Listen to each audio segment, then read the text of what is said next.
एक बात बताएं, शॉर्ट करते हैं, टेक्नोलॉजी या फिर जहाद, जहाद। इंडिया का मुकाबला कर सकते हैं? इंडिया को हम अमेरिका भी हम गुलाम बना लें, आप इंडिया की बात करते हैं। बहुत अर्सा पहले आप तक मैंने ये खबर पहुंचाई थी कि ग्रीस ने पाकिस्तानियों को निकालना शुरू कर दिया है, क्योंकि पाकिस्तानियों ने वहाँ पर बहुत से गलत कामों में मुलविस थे। इसके अलावा पाकिस्तानियों ने वहाँ के 3 शहर भी चलाए थे, तो वहाँ पर गेट आउट पाकिस्तानी का ट्रेंड आम हो गया था। अब ग्रीस कह रहा है कि जी हमारे मुल्क में जो पाकिस्तानी है वो भी निकले, क्योंकि हमें पाकिस्तानी किसी भी फील्ड में चाहिए नहीं है। वो बोल रहे हैं कि हमें ज़्यादा से ज़्यादा चाहिए इंडियन वर्कर्स, इंडियन ब्रेन्स चाहिए। एग्रीकल्चर का सेक्टर हो, चाहे वो कोई भी सेक्टर हो, कोई भी कंपनी हो, वहाँ हम चाहते हैं कि इंडियन आकर काम करें और इंडियंस ग्रीस को संभाले। दुनिया में यही हाल है पाकिस्तान का। मैं बताऊं कि मुझे उन्होंने 2-2 घंटे बाहर रखा है। आप बैठ जाइए इधर, मेरे सामने अगली फ्लाइट आ गई है, चले गए हैं वो, मैं बैठा हूँ, मैं आई एम पाकिस्तानी। अब जो भारत है, खैर उसमें आपने कहा कि वर्कर उनके जाएंगे, वर्कर तो उनके हर जगह जा रहे हैं। पाकिस्तानियों का टोटली बाइकआउट वो करना चाह रहे हैं, क्योंकि बहुत से केसेस दोबारा फिर से नजर आने लग गए हैं जो वहाँ पर पाकिस्तानी मौजूद है। वो क्राइम्स की तादाद पाकिस्तानियों में बढ़ती चली जा रही है। ग्रीस को जानते हो? ग्रीस एक कंट्री है, एक मुल्क है जिसने पाकिस्तानियों को बाइकआउट कर दिया। उसके बरक्स वो कहते हैं कि भाई इंडियन पाकिस्तानियों से बहुत अच्छे हैं। वो कहते हैं कि भाई इंडियंस वेलकम, पाकिस्तानी का बाइकआउट। क्या वजूहत है कि इंडियंस की क्या दुनिया में ज़्यादा इज्जत है हमसे? मिल जाएंगे इंडियंस, आपको सस्ते में मिलेंगे, नंबर 2 आपको काबिल मिलेंगे, हम आपको महंगे भी मिलेंगे और हमने काबिल भी नहीं होना। सबसे जो इंसल्टिंग पोजीशन ग्रीन पासपोर्ट की होती है, मैं कोई 6 मुल्क घूमा हूँ, 6 मुल्क मैंने देखा है कि हमारे साथ इतना डिस्ग्रेस करते हैं, साइड पे कर देते हैं, सब प्रोटोकॉल के साथ, इज्जत के रिस्पेक्ट के साथ जाते हैं। इंडियन हो जाए, श्रीलंकन, इवन के अफगानी भी हो जाए, उनको बहुत इज्जत देते हैं।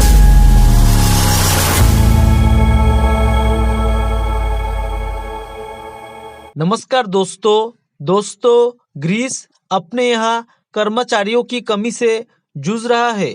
इस कमी को पूरा करने के लिए ग्रीस ने भारत से मदद मांगी है। भारत के अलावा मोल्दोवा और जॉर्जिया से भी ग्रीस की बातचीत जारी है।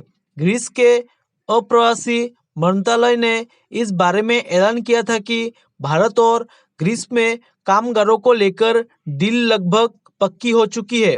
ग्रीस के माइग्रेशन मिनिस्टर के मुताबिक भारत से 5 से 10 हजार कामगारों को ग्रीस ले जाया जाएगा। इसी संख्या में जॉर्जिया और मोल्दोवा से भी लोग जाएंगे।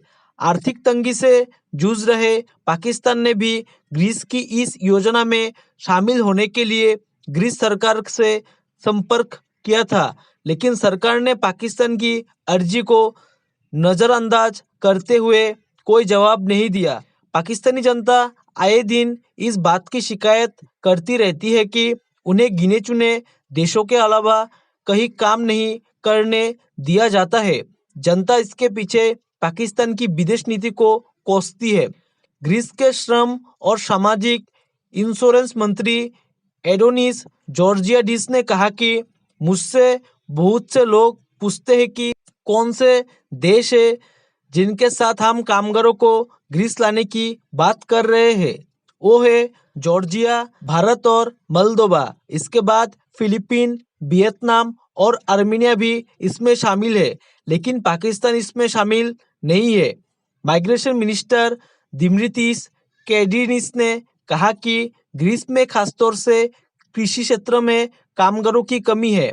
हम अपने यहाँ ऐसे लोगों को चाहते हैं कि जो अमन पसंद हो और शांति से अपना काम करे। उन्होंने कहा कि हम चाहते हैं कि हमारे यहाँ काम करने वाले लोग तुर्की के इस्लामाबादी एजेंडे की बात ना करें। वे वीज़ा खत्म होने पर ग्रीस से अपने देश में लौट जाए। मुझे विश्वास है कि भारतीय, मोल्दोवा और जॉर्जियाई श्रमिक सफलता का एक मॉडल बनेंगे। अब इजराइल, ताइवान के बाद ग्रीस में भारतीयों को नौकरी मिलता देख पाकिस्तानी मीडिया का रो रो कर हुआ बुरा हाल। चलिए दोस्तों, इसी पर आगे पाकिस्तानी मीडिया के रिएक्शन देखते हैं। ग्रीस को जानते हो? ग्रीस एक कंट्री है, एक मुल्क है जिसने पाकिस्तानियों को बाइकआउट कर दिया। उसके बरक्स वो कहते हैं कि भाई इंडियन पाकिस्तानियों से बहुत अच्छे हैं। वो कहते हैं कि भाई इंडियंस वेलकम, पाकिस्तानी का बाइकआउट। क्या वजूहत है कि इंडियंस की क्या दुनिया में ज़्यादा इज्जत है हमसे? नहीं जी, इज़्ज़त तो सबसे बढ़कर इस्लाम जो इज़्ज़त देता है मुसलमान को, सबसे बढ़कर है, जो अक़लीतों को तहफ़्फ़ुज़ फराहम करता है, वो इस्लाम सबसे बढ़कर देता है। ये जो सारे मामलात हैं, ये हमारे हुक्मरान जो है ना, ये उनके सारे मामलात हैं। उन्होंने कौम को ऐसा कर दिया है।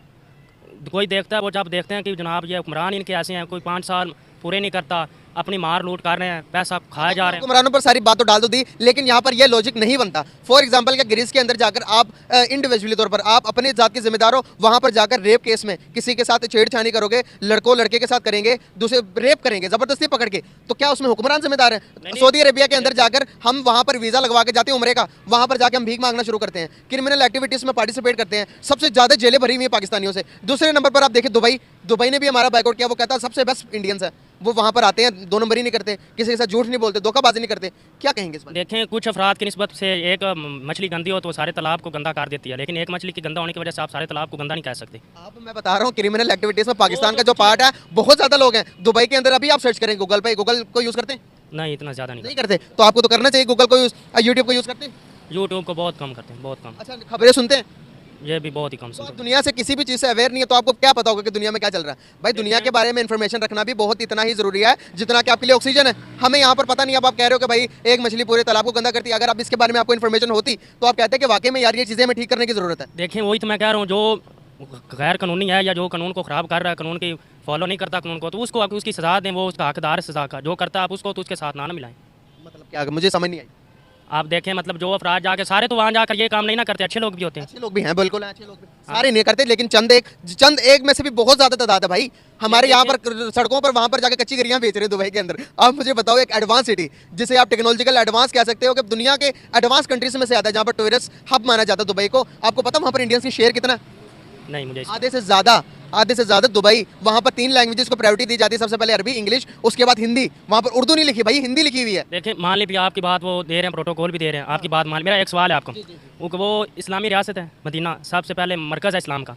लेकिन देखें, अब एक बात है ना, आपने कहा दिया वो इंडिया को ज़्यादा प्रोटोकॉल दे रहा है पाकिस्तान। मैं मानता हूँ भी कुछ लोग हैं, आप कह रहे हैं अक्सरियत मान लेते हैं भी है, वो ख़राब है, उनको सजा दे, वो ठीक है, आपकी बात ठीक हो।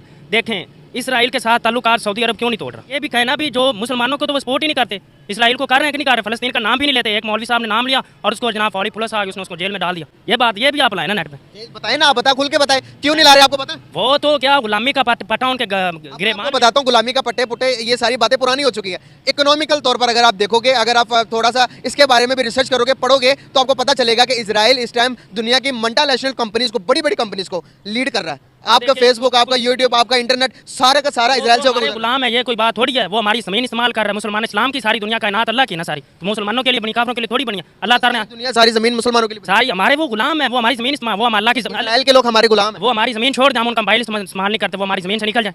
वो तो हमारी किसी नॉन मुस्लिम को इस जमीन में रहने का हक, हिंदू को, काफिर को इस दुनिया में हक जरूर है। इस्लाम ने हजूर ने फरमाया, कोई बंदा मुसलमान किसी गैर मुसलमान को बगैर किसी वजह से कत्ल कर दे तो अल्लाह ताला उस पर अपनी जन्नत हराम कर देगा। बेटा सबसे पहले तो हमारे खुद की हरकतें, हमारा खुद के काम। अब पाकिस्तानी जो पासपोर्ट है वो ऑलरेडी 103 नंबर पे है। अगर आपने थोड़ा बहुत स्टडी करें तो पाकिस्तानी पासपोर्ट की कोई वैल्यू नहीं है। लोग जो हैं इधर जाते हैं, डंकियाँ लगा के जाते हैं, हमारी कोई क्रेडिबिलिटी नहीं है। जब आपकी क्रेडिबिलिटी, आप पाकिस्तान में भी अपनी क्रेडिबिलिटी उस लेवल पे नहीं है, आपका काम में 2 नंबर ही है। वहाँ पे भी आप जब जॉब अगर लेट्स पोस्ट करते हैं तो आपको जॉब क्या करेंगे, ये जी आप कोई ना कोई नीच लेवल की जॉब देंगे, वो बड़ी मुश्किल से। यूके में मेरे काफ़ी दोस्त हैं, ये मेरे कज़न्स हैं, तो हमें पता लगता है कि जो कोई 3-3 शिफ्टें कर रहे हैं, डबल शिफ्ट हो रही है, यूनिवर्सिटी जाते हैं, फिर ये मसला है। पहले तो जो इधर यूनिवर्सिटी ही नहीं मिलती है, पाकिस्तानियों को यूनिवर्सिटी ही नहीं मिलती है पाकिस्तानियों को? हाँ जी, कि हमें अपने इसने मैकेट्रॉनिक्स इंजीनियरिंग की है, तो अब इसको ये आधे घंटे पहले अप्लाई कर रहा था, फिनलैंड में अप्लाई कर रहा था।